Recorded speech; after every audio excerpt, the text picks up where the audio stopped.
Bloggy Friends Show.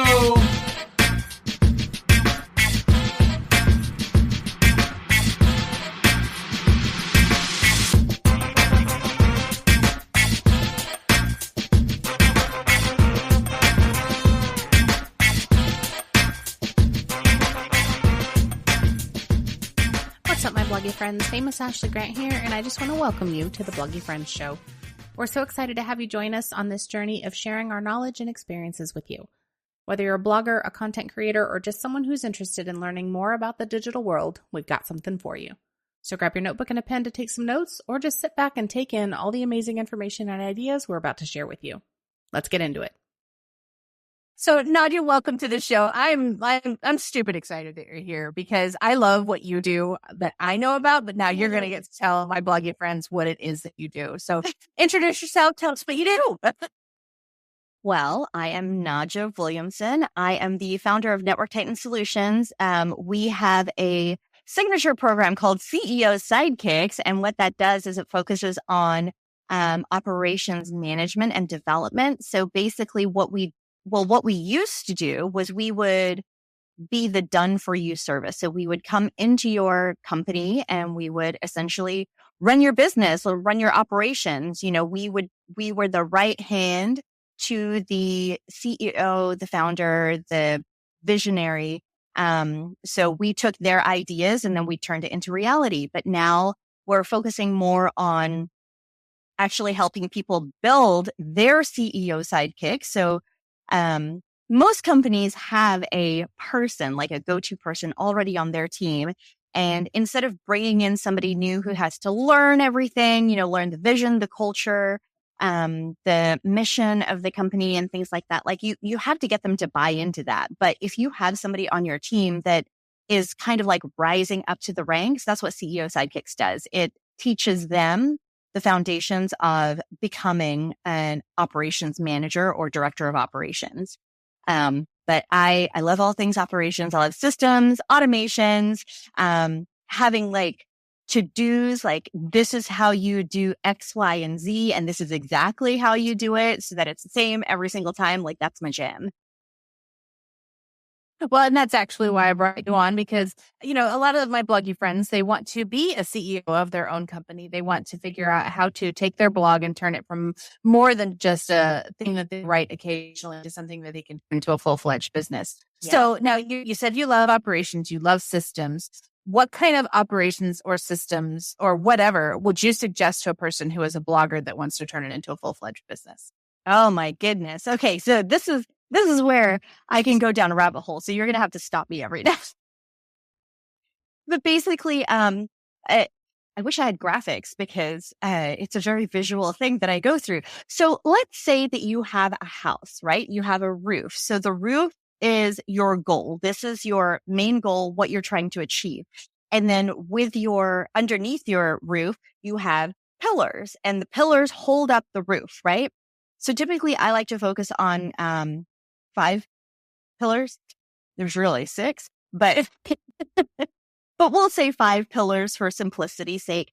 But essentially the 5 pillars are things like it's operations, analytics, product or service that you're offering, sales and marketing, and then team. And so out of those 5 pillars, your 2 outer edge pillars are the ones that are holding up your roof.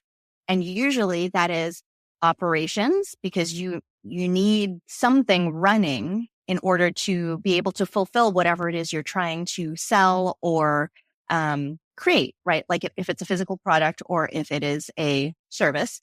And then the other pillar can bounce depending on your industry, depending on your specific business model. It bounces between sales and marketing and team, because those are the 2 things that you need so that your roof doesn't collapse, right? So I like to focus on the 3 pillars. And I say 3 because there is the middle pillar. So the one in the middle, and that's where you switch around the sales and marketing and the team. So it'll either be operations, sales and marketing and team, or operations, team, and sales and marketing. And those are your 3 core focuses in operations to make sure that your house doesn't fall down. for bloggers specifically, I'm actually so glad that we're having this conversation today, because I was talking with somebody else just a week or two ago. They have a very successful website. Like it's a recipe, like they do recipes and things like that. It's a very successful website, but with the Google algorithm changes, like when we start going into that, that's kind of like outside of my pay grade. I know enough to be dangerous. But when she was explaining that when Google changes their algorithm, they change their recipes and like how search engines find whatever it is people are looking for, it really affected their business, you know? So one of the things that she said that she was so grateful to have in place, and she realized how important it was to have in place, was SOPs. Something as simple as SOPs they're fundamental to every single business, you know, so SOPs are standard operating procedures. And basically what that means is you have something documented on how to do a task, and it's every single step. And the reason why it's important to have that documented is so that you can hand it off to somebody else. And then you're not the only person that's responsible for doing it, nor are you the only person that knows how to do it. And having a very clearly defined SOP is so important with a team, especially in blogging, because you've got to make sure that the voice is the same. You've got to make sure that everybody knows what you can and cannot say, what you can and cannot do in terms of like when it comes to things like meta tags. Okay, I'm going to say things you guys are going to think I'm really stupid. Meta tags and IDs, like all of the things that you guys know are fundamental to blogging in terms of how Google will find it or how search engines will pull that information from your websites. All of that stuff, like you know it in your head, but if you handed something like that to me, I don't know these things. So that's why it's important that you have this documented so that when you do pass it on to somebody like me, who, once again, I know enough to be dangerous, but I don't know enough to, like, I'm not an expert in it, then you will feel secure and comfortable knowing that I'm giving this person this task and they're going to do it the way that I want it done, the way that it should be done properly. So, I'm starting to squirrel here. No, you're not. You're actually right on track. Oh, okay, great. Okay. So, but yeah, that's the biggest thing that I would recommend. I mean, I could dive deep into like what a good structured SOP looks like, or, you know, specifically for bloggers, what kind of things you should have documented as your SOPs. So you tell me, what do your people want? I guess the first thing that people would probably want to know is what's the first SOP that they should document? Like, do they write how they write a blog post, or do they write how they promote a blog post, or do they create a checklist for everything that needs to be done for every single post? What is your opinion? Where would you go if I came to you and I'm like, hey, I'm starting a food blog. I'm starting a food blog right now. And I want to make it just the best of the best of the best. So what do I need to document first? Yeah. Everything. Yes, to all of it. Document everything, all the things. Document everything. And it doesn't have to be as complicated as, you know, actually writing a blog post, because I am not a writer. Like I can take an idea and then write something. That's totally fine. But if you came up to me and you were like, I have an idea, or I want you to create a blog, and that's it, I'd be like, well, what do I talk about? Like, what am I going to focus on? How am I going to start this? Like, I will spiral into, you know, overthinking mode. But if you give me a topic, so you give me a specific topic and say, I want you to write about this topic, I can do that. Like, that's something I can do. But that's the thing. There are many different personalities, many different work approaches. So you want to make sure that it's very standardized. And when it comes to, documenting your procedures or any task, and I know it sounds overwhelming if I say document everything, like you need SOPs for every single thing that you do. But your goal should be every time you do a task, you should be thinking, how can I make this the last time I am the only person that can do this? So if you approach every single task with that mentality, it makes it easier to document because all you have to do is, it can be as simple as screen recording. Like you can just, use Loom or on my Mac, it would be like QuickTime. Like you can do a screen recording with QuickTime, but you can record your screen and then kind of narrate what you're doing.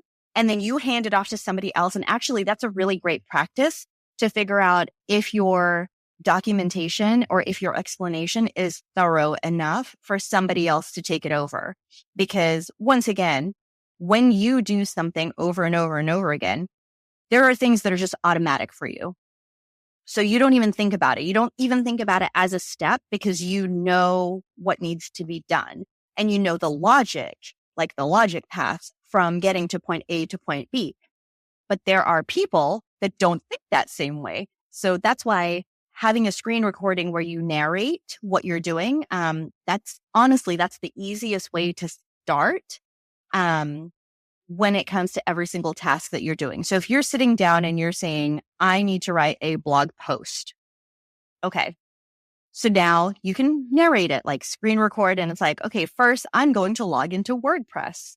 And then you're showing how you log into WordPress. And then you say, I'm going to click on posts and then new post and then pull from this template. Or if you don't use a template, you can explain, you need to have this structure where there's an introduction, there's 3 body paragraphs, and then a conclusion. Like you can narrate all of that. And then, like I said, hand it off to the person that you want to take over that task for you. And then tell them, you can write the SOP, which will be a very structured thing. And you tell me what is missing. You tell me what doesn't make sense to you. And I find that that is the easiest way to start writing SOPs because you're going to do the task anyway. So instead of making it another job, because sometimes that'll happen, like SOPs, SOP creations, or just operations management, because it becomes a whole other job. You just do it because you're already doing it. And then you're simplifying it and then making sure that somebody else knows how to do it. Well, it also sounds like standardizing it also makes sure that you're keeping track of your own steps so that you don't miss anything. Absolutely. Yes. Oh my goodness. I can tell you so many stories. Like I know that people come to us and specifically to me to manage their operations and things like that. But I can tell you, like, I still make mistakes because once again, I think I know how to do this. Not a big deal. Like I can do this with my eyes closed. Well, sure. But life happens. There are distractions. And then you don't realize that you've missed a step. Like I have actually wasted hours doing a task that I'm used to doing because I know how to do it. But because I got distracted, I skipped a step and then all of a sudden it's not working the way that it usually does. And I'm trying to figure out, well, what happened? What did I do wrong? And then I spend 3 hours troubleshooting something and then realizing after 3 hours of thinking that I did something, like there was a technical issue, it was because I did not follow an SOP. I just did it off the top of my head. And then I realized I skipped step number 3. So it could have been you mentioned that. Avoided. It's so funny you mentioned that because I actually had something very slap your head kind of moment last night. I spent way more than I will admit on camera, or on microphone. I spent more time than I'll admit trying to figure out why I couldn't click a link in a brief. I had a client send me a brief and they sent it to me and they're like, just click the link for more information and whatever. So I'm trying to click this link and no matter what I did, I could not click the link. So I made a copy of the document. I downloaded the document. I did all the things only to find out that somehow in my ADHD brain, I made a screenshot of the brief and was trying to click the link and and so, yeah, I definitely could see how if I'd been following a list, I would have been fine. I was just, I was in the thick of things trying to get this article written. And so I'm like, why is this damn link not working? Oh my Yeah. goodness. Yep. Yeah. Yep. So I could see how having a list would be helpful. But I have to ask you, some people are going to be listening to this and they're like, okay, I'm not ready to outsource. Why do I need to do it now? Oh, yeah. So it's still super important. Like if you are on your own, like you're a grand team of one, right? It's you, yourself. Well, you, yourself, and I. Me, myself, and I. I call it one man banding or one woman banding. Yes, one woman banding. Exactly. So even if you are on your own, I'm assuming that you have goals, right? Like you have goals to grow and become bigger. And maybe you don't want to be running a 20-person or 100-people team, right? But eventually you're going to need help. You can't do it all on your own if you want to scale. So if you want to stay small and you want to continue doing this as a hobby, then absolutely continue doing it on your own. But I'm just saying, having things documented, even when you're on your own, it's still a really good idea because one day you could wake up and decide, you know what? I want to make something out of this, or I want to do something different. I don't want to focus on doing all the things and just splitting my focus, because I can tell you right now, there are things that this is part of my evaluation, by the way, whenever I go into a team, there are things that you're good at that you love to do. There are things that you're good at that you hate doing. There are things that you are not good at, but you love to do it. And then there are things that you're not good at and you hate doing it. So when you go through that evaluation of, here are the things that I love and I'm really good at, here are the things that I love, but I just don't have the time to do. Like when you go through that evaluation, you'll find that you're so much happier working on the things that you are really good at doing and that you really love to do. Like you should not be wasting your time doing the things that you are really good at doing, but you hate doing them. Yeah, I mean, all that makes perfect sense. And, the other thing one of the things that you said that kind of stood out to me is you were saying that, like, even if you don't have a team right now, if you're just the one woman bander, just having it so that when that inevitably does come, whenever you do decide to scale, it's going to be helpful. One of the things that kind of occurred to me is, what if you get sick? Mm-hmm. What if you have agreed to a sponsorship and something happens? I mean, this is horrible to talk about, but it's something that's very real that we need to discuss. Absolutely. I know a man who does website development, and he was very good at what he did. Mm-hmm. He had it all in his head, and out of the blue, the man had a heart attack and he died. Mm. And the unfortunate thing was, his wife then was trying to go in and settle invoices and give over the documentation for all these websites. And the poor thing, I felt so bad for her, because she's trying to plan a funeral, but she's also got the phone ringing nonstop with all of his clients wondering, where's their deliverables? Where's everything? Right. And she had no idea what to do. Yeah. And so at least one person that is close to me, her website kind of fell off for a couple of weeks. Mm-hmm. And she was trying to figure out, like, how do I get all my assets? What do I do? And it was a nightmare.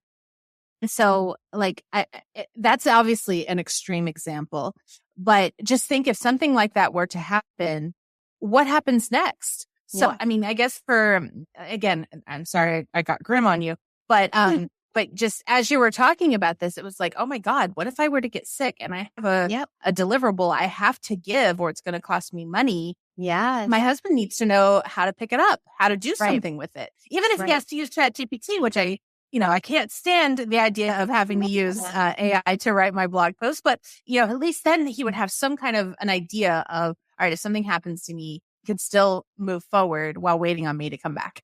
Absolutely. Yes. And I mean, honestly, I don't think it's you being grim. It's being realistic, because you say that, yes, that is the worst case scenario, right? But I mean, it happens. It happens a lot, actually.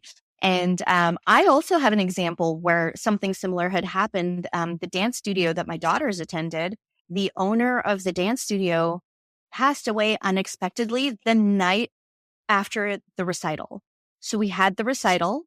And then that evening, she said that, they went home and she said that she wasn't feeling that great. And so she went and laid down and her daughter came in to like check on her. She was unresponsive. So they called 911 and she passed away. Like she had I think it was a stroke or some sort of like clot had happened. But her husband had he had no idea what she did with the dance studio. He didn't know where anything was. And so the dance instructors actually suggested to him for him to come talk to me because I had helped her with a couple of things in the past, operations wise. And so he came to me and he was like, I don't even know where to start. And so, I did my thing and I found out where, all the public records were in terms of, these are the incorporation documents. This is the owner. Like she is the sole listed owner of the studio. Here's, where you can find like her lease for the, studio that she, like where her studio was. And we went down that rabbit hole. It was a lot of work to figure it out, but how lost he was broke my heart because he had no idea. Like he didn't even know what banks the studio used. He was like, I don't know if there's one bank account or if there's multiple bank accounts. And then on top of that, he wasn't listed as an authorized user on any of the accounts. So he couldn't do anything. And the option, because his idea was, well, we'll just like dissolve the business. But if he's not part of it at all, or if he doesn't know where to find all the information, he can't dissolve a business. Like it was an LLC. Like you can't dissolve, even if a sole member LLC, like the sole member passes away, that company still exists. It still exists. And then there should be a, like a sequence of handover, like if this happens, then the company goes to this, or if this happens, then the company will dissolve like it'll just automatically dissolve after X amount of time. But these are things that people don't think about because, once again, a lot of entrepreneurs, they go into entrepreneurship thinking this is just something that I want to do on the side, like it's not going to become a big thing. And then it becomes a big thing. And now they're trying to figure out, well, how do I form this? How do I structure this? How do I build this foundation? Because they don't have that foundation in place. And that's one of the reasons why anytime you start anything, even if it's just a blog or whatever, treat it like a business. I know it sounds really dry and kind of gross, right? Like, I don't want to, this is supposed to be my fun thing. Like, I don't want to approach it like a business. But if you approach it like a business, then now you know that you have a proper structure because this is your baby. Like, what do you want to happen to your baby? That makes a lot of sense. Yeah, it's all about, I think that the biggest thing that's coming through on this is, SOPs and all that good stuff. It's all about peace of mind and just having one less thing that's in the back of your mind that you have to worry about whenever you're trying to figure out, okay, what am I going to write about this week? It's right. One less thing to have in your mind palace. That's a big thing that I've been talking about that ever since I started watching the Sherlock series on, I don't know if you, Benedict Cumberbatch. I am a Cumberbitch, I admit. And so, I've been thinking a lot about mind palaces and my husband and I have been working a lot lately on how to remove things from the forefront so that I don't have to keep everything top of mind. Because to be honest with you, one of the things that was happening, and this happened a lot during COVID, is there were things that were falling off that I was forgetting to take care of that, we didn't know, what articles are due, what assignments are coming up. And it's just a matter of if you just have something in place so that you don't feel like you're going crazy. Right. Instead it feels like, okay, I'm on a mission. I know my next quest. Exactly. And honestly, humans are they're creatures of habit. Like when it comes down to it, that's what it is. Let's not call them SOPs. Let's not call it operational structures. Let's call it habits. Like what habits do you currently have in place for your blog, for how you approach life, right? Everybody has habits. You have things that you do when you wake up in the morning. I'm sure that everybody has a sequence of events that they do every single morning. They don't even realize it because it's a habit. It's just not, it's not documented, right? But it's a habit. So SOPs, they're habits. Maybe it should be. I mean, it could, yeah. Just bullet point it, like wake up, brush teeth, change out of pajamas. Hey, and then you can put it on your to-do list and get that dopamine hit whenever you cross off a cup of coffee. Okay, I love being able to check things off my checklist, and I will add things to my checklist just to cross it off because it makes me feel good. And there's no shame in that. No shame. I highly encourage everybody to do that. Step number 1, wake up. Done. Mm-hmm. Yep. I love it. Okay, what does your coffee mug say? Oh, my coffee mug says, Joey doesn't share food. Love it. It's from Love Friends. it. Anytime someone has anything that has, there's a sandwich on the back of it. I love it. Anytime someone has a coffee cup, I'm like, okay, you got to tell me what's on your cup. Or if they're wearing a shirt, what's on your shirt? Like right now, Nadja is wearing a lovely Bazinga shirt and I am wearing a podcaster shirt. Yes, exactly. And so it's just always kind of funny because you're like, thank you for sharing with me what your coffee mug said. I hope anybody who listened just got a kick out of what your coffee mug said. So I take it you're a Friends fan. I am a huge Friends fan. Actually, see, you can't see it, but I have a Friends Lego set right behind me. Oh, I love it. I love Legos. Oh, my word. I've started building. It's Central Perk. Legos. See? I love that. I actually just built a Hogwarts astronomy tower, and I built I built other Hogwarts stuff because I like Harry Potter, and then I'm supposed to be building the baby Yoda. That's what I got for Christmas, and here we are in September, and I still haven't built it.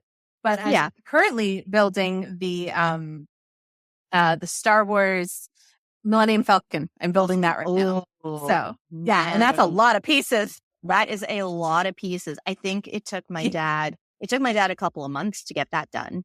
But it depends on which one you're using it all the time. Yeah, I have less. Yeah. I have the less pieces one because there's one that's like $1,500 that has a shit ton of pieces. Right. And there's this one that was like $100 and it's still a shit ton, but not a metric shit ton of. Right. I was going to say, totally off topic. Remind me to send you the a video of the Hogwarts Lego set that somebody custom built. The stairs actually move.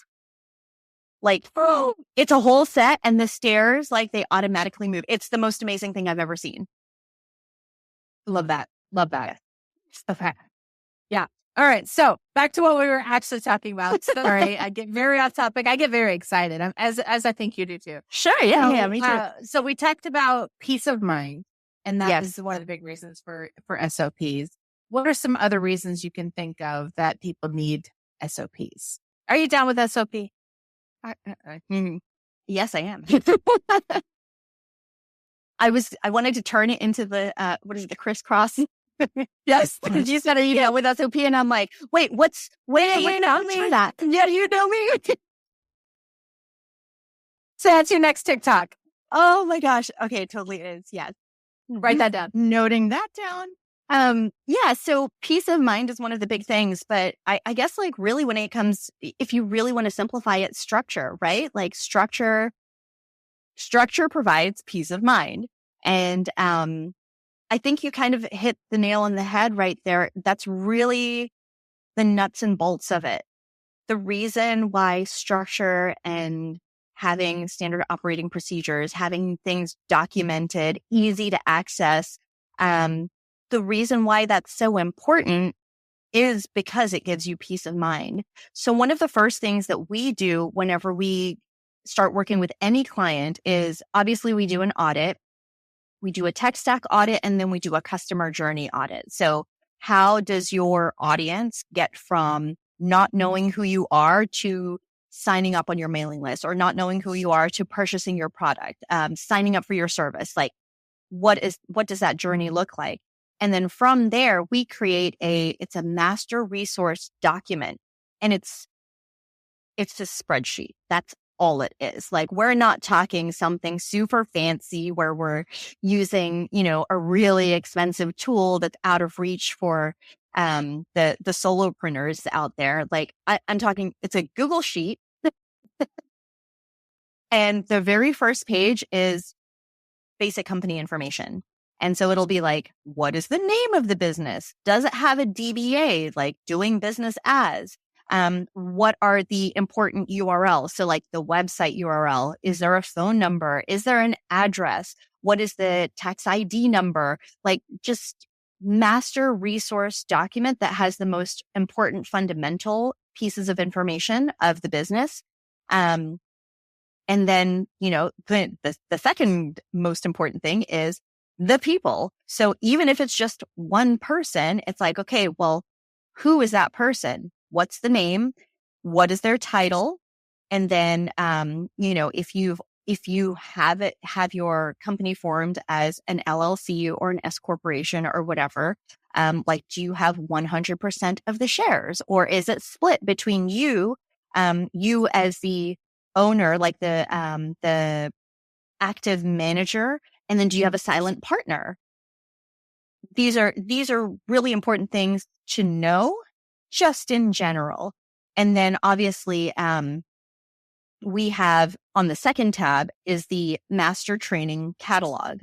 And the master training catalog is exactly what it sounds like. It's very mundane, right? But it's the how-to list. So everything that we have starts with how to blank, how to write a blog post, how to schedule a blog post, how to publish a blog post, how to edit a blog post. So each one is listed in the training catalog. And then there is a link to either watch a video, which is the screen recording of like how to go through that task, or there is the written document, which is typically a checklist. And like I said, our written SOPs are structured where there's a policy, there's process, and then procedure.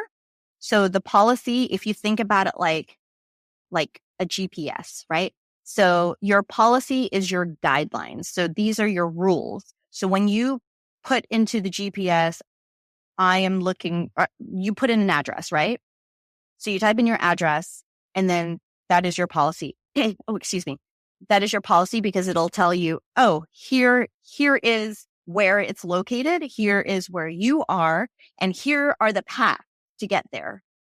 And then in your GPS, you can tell it avoid tolls, avoid highways. So you can really specify, like, these are the things I don't want to do. So then it adjusts. So these are your policies. Like, this is where these are the things you want to avoid, and these are the things you only want to do, right?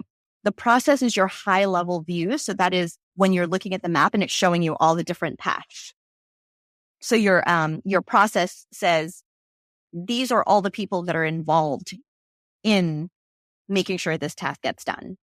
And then that way, off the bat, okay, once I finish this, it goes to the editing department, or once the copywriter is done with it, it goes to the editor. And then from the editor, it goes to the project manager for final approval. And then the project manager is the one that schedules it. So you have that high level view of this is the process flow. And then your procedure is your actual step-by-step checklist, or your directions, where it says turn right in 400 feet on Jane Street or whatever it is. So you can get really specific and granular with that information. Like, you can spell everything out so that you can give it to a fifth grader, or a second grader, and then they'll know exactly what to do. Or you can leave it a little bit more open-ended. But once again, that comes down to your culture, like your team culture, or your, like, how you work. But So is it okay that in the beginning, it's going to be, give it to the copywriter, that's Ashley. Give it to the editor, that's also Ashley. Yes. Give it to all these people, it's all me. Exactly. Yes. And And honestly, that's a really good way to think about it, because when you are a solopreneur, you have to learn how to compartmentalize, because you can't be focusing on accounting while at the same time trying to figure out how to write an article, right? Because that's using two different parts of your brain. One is numerical, one is creative. And so you have to learn to compartmentalize. And if you are working on your own, you are a team of one, batching is the best thing. Like, batching and blocking is the best thing that you can possibly do for your mental health. I was just thinking that, because when you were saying that, I was like, okay, so I'll do all my articles on Monday. I'll do all the editing on Tuesday. That way I can only focus on one task at a time. That's interesting.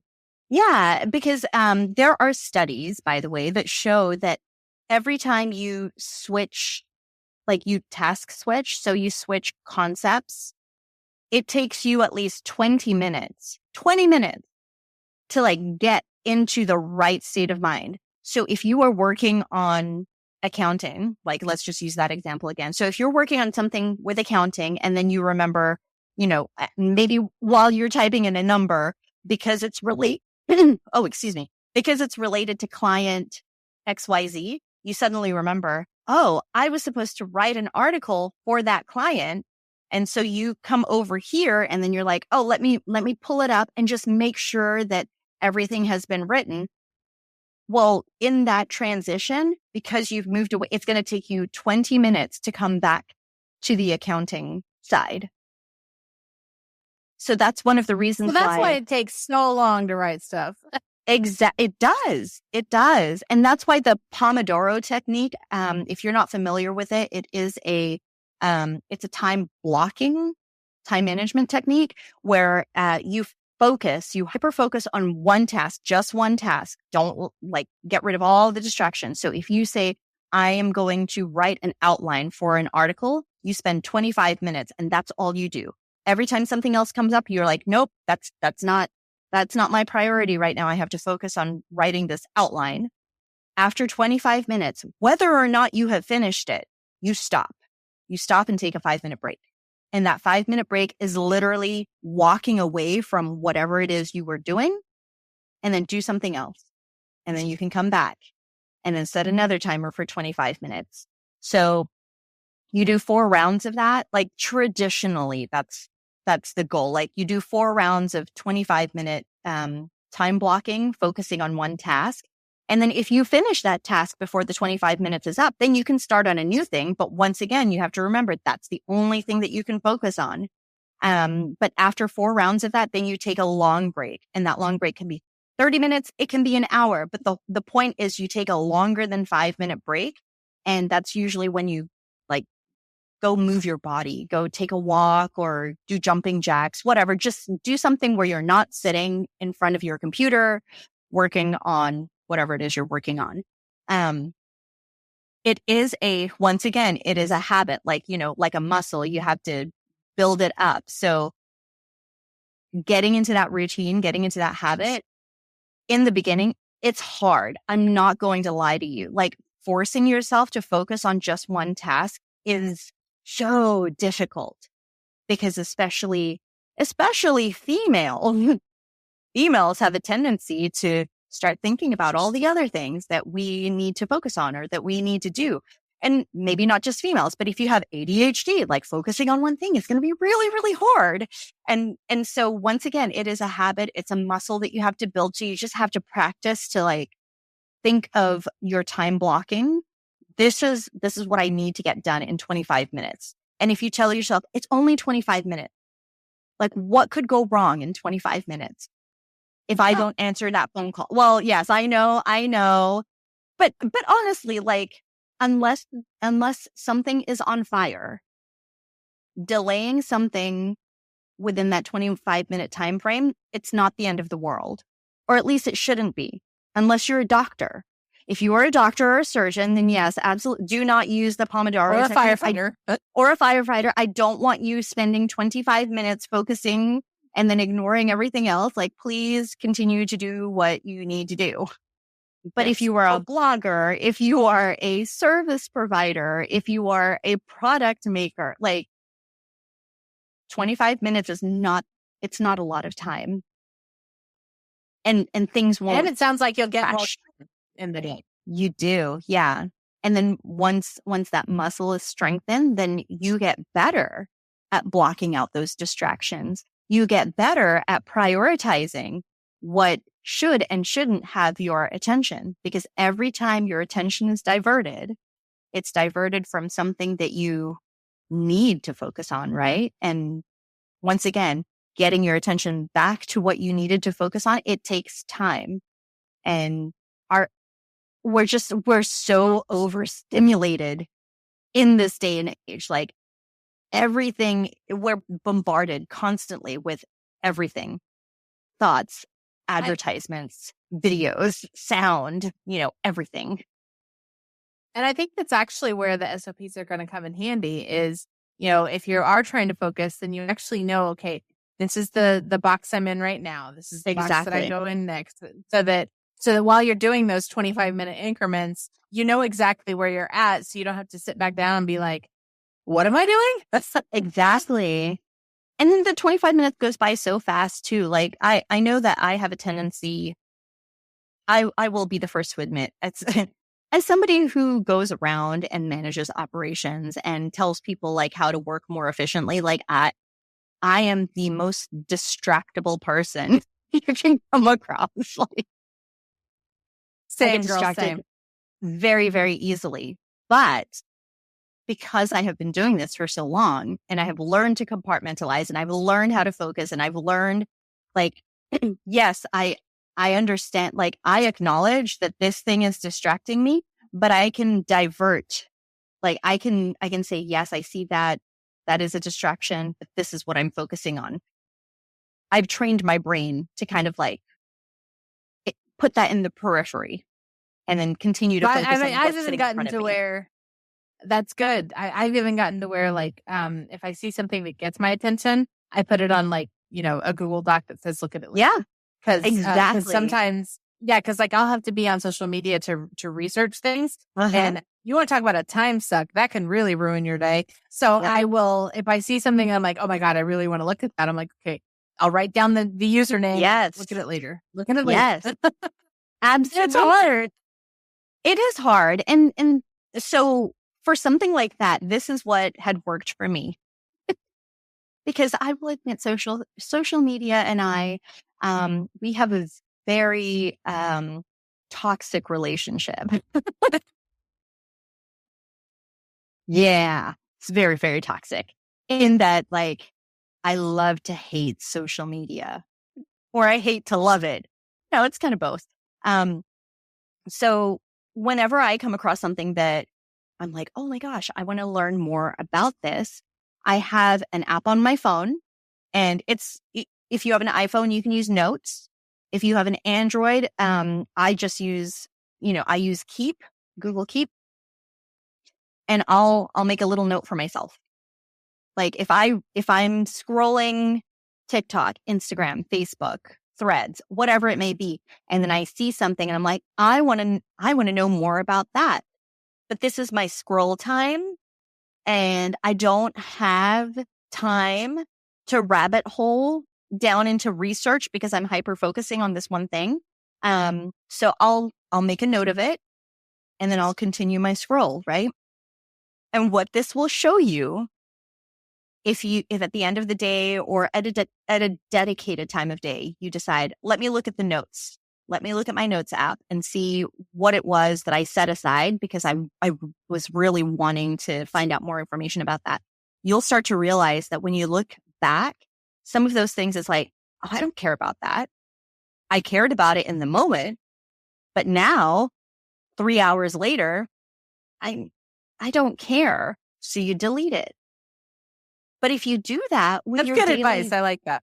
Yeah. If you do that with your daily tasks too, you will realize all the things that in the moment, everything seems like an emergency. In the moment, it's like, oh my gosh, this is urgent because everything is urgent, right? 3 clients have called me and all of their problems are super urgent. Well, if everything is urgent, then how are you supposed to function if you're constantly reacting to everything in a stress-induced manner? Like that's not how you want to live. So you have to control, like you have to teach your body to not react to everything as if, oh, this is life or death. Oh my gosh, this is the worst thing that could ever happen. I need to really focus on this. It's difficult again, but any habit that you're trying to break to build a new, better habit, it's always hard in that transitional period. So don't get discouraged if you decide, like, after this, you think, I'm going to start documenting all of my tasks. Like every time I do a task, I'm going to document it. And then you do it for the first 3 or 4 tasks and you're so proud of yourself, right?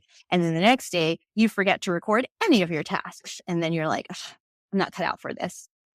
Don't get discouraged. Just, you forgot. Okay, start again. Start over. It's fine. Because all you're doing is developing that consistency. So don't get hard on yourself. That's what happens with the teams, because we need to get the entire team's buy-in on the changes that we're going to make and the things that we're asking of them.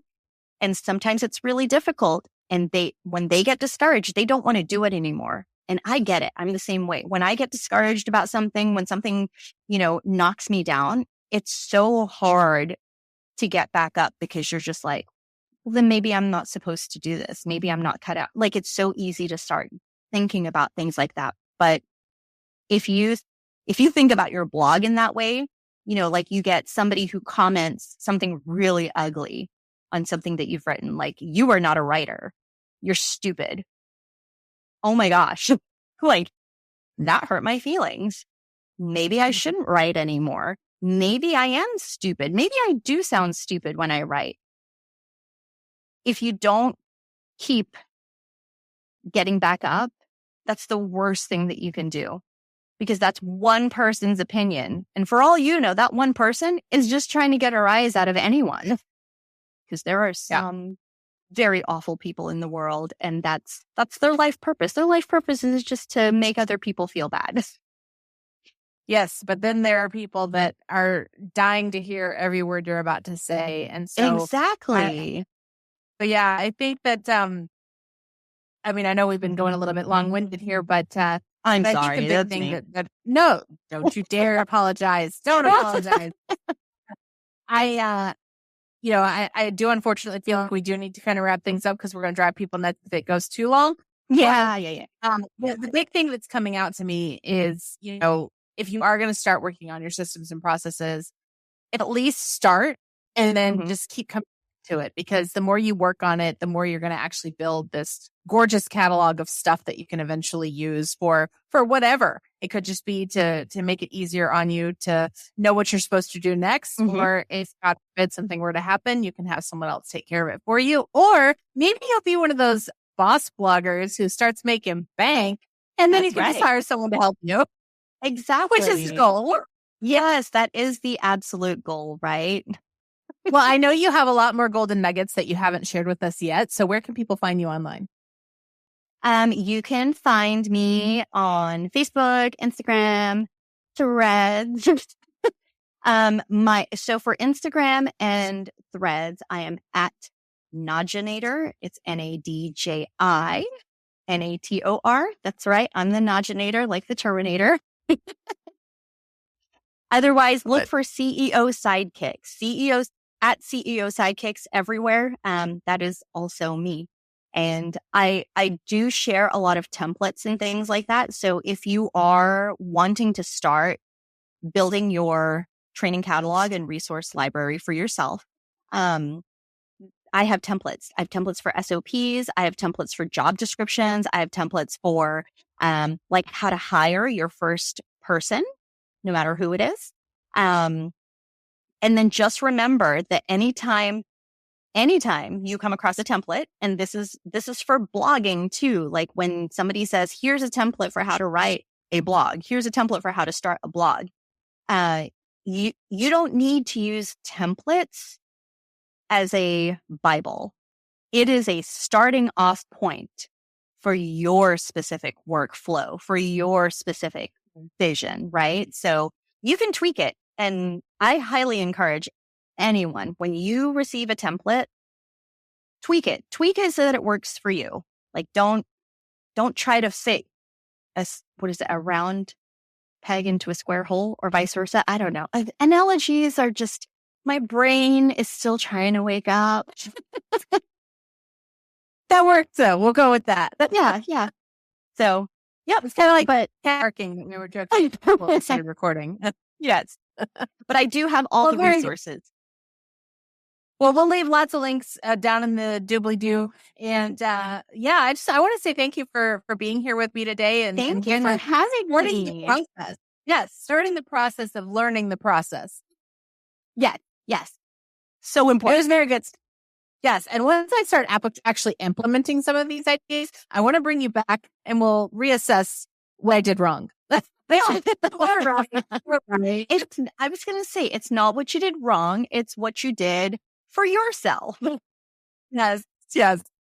So yeah, we'll definitely do that because I think that'd be a lot of fun. And I think it'd be helpful because, a lot of the people that are listening to this, they're just starting out and they have no idea where to go from here. So, I hope my bloggy friends get something out of this and start recording themselves doing all the things. Just do it. Once again, the biggest thought process is, how can this be the last time I am the only person that knows how to do this? That's not job security. Yeah, it's not. It doesn't give you job security being the only person that knows how to do something. That is true. Yeah, but that's for a whole other show. And that's for a whole other show. Being here. Yeah. Well, my bloggy friends, I hope you enjoyed all the insights our guests had to share with you. To get the show notes for this and all episodes, go over to famousashleygrant.com/podcast. And until next time, may your page views be high and your bounce rate be low.